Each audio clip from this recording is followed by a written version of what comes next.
So colleagues, just to round up, I just want to very quickly tell you about some futures. Because there are different ways in which we can see the future. And I've used these two axes to build these four futures. On the one axis is that we can continue to do the things the way we used to do it before. People like that. It's comfortable. You've developed systems around it. You know how to measure it. You know what's good and what's bad, who you can rely on and who you can't. Or we can take the innovative route. Embrace the complexity. Understand that you're dealing with a complex system. Embrace the new innovations. Embrace the new inventions. Challenge yourself around a new pathway around solutions.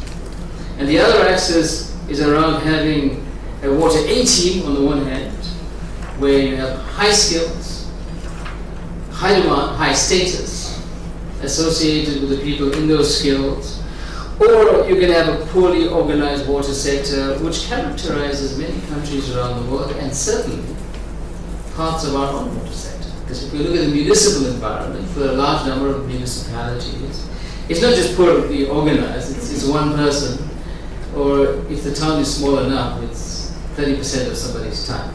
This is what we deal with. So we build from those axes, we can see where we can go.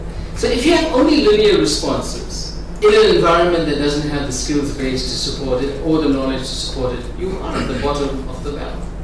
You're sitting in the mud. You better get used to brick making or something because that's all you're going to be doing. If on the other hand, you embrace these innovative solutions, as we are trying to do in the South African National System of Innovation, at least the public component of that. But if you do that in an environment of not developing the skills base that you require, then you're in the domain of never mind the quality, feel with. And we've been here too many times. Because the thing that happens here is that when you don't, either if you don't recognize the value that you have, which is a malaise that's bad enough that it's all right, or you don't have an ability to do something about it, then you're going to buy that technology. Now, the great water example is reverse osmosis. The Gram-Tech reverse osmosis membranes were developed by Gram on the back of WRC projects. Nobody could help to develop a business around this. Nobody could organize a production line around it. And our friends in Singapore came and said, hello, Gram, we can help you. So Gram-Tech, as you know it today, which is the company that started the most popular membranes used in desalination and wastewater treatment anywhere in the world, the reverse osmosis process, is now a Singapore company. And we buy the products back from them. And we have several examples of this in so many states. And this is the danger.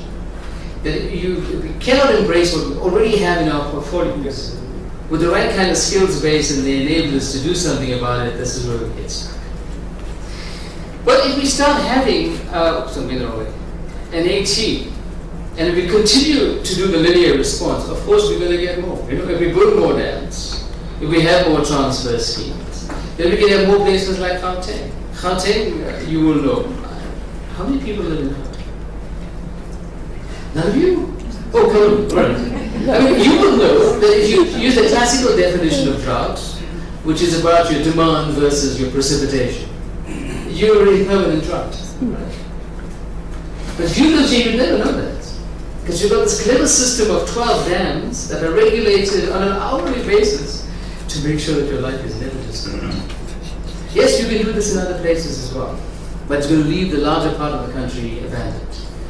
Because you will know, as Gautengers, and if you feel guilty about this, you should, that during the worst part of the drought in KwaZulu-Natal, the one thing that was not stopped was the transfer scheme from the Tugela to Gauteng. You were drinking the water that you were seeing was having an impact on those people in KwaZulu-Natal that couldn't feel it. Okay, you don't have to feel personally bad about this. It's a management problem. The bottom line is this, is that you can have 80, but if you still have a linear response, then you're stuck. Where you want to go is here.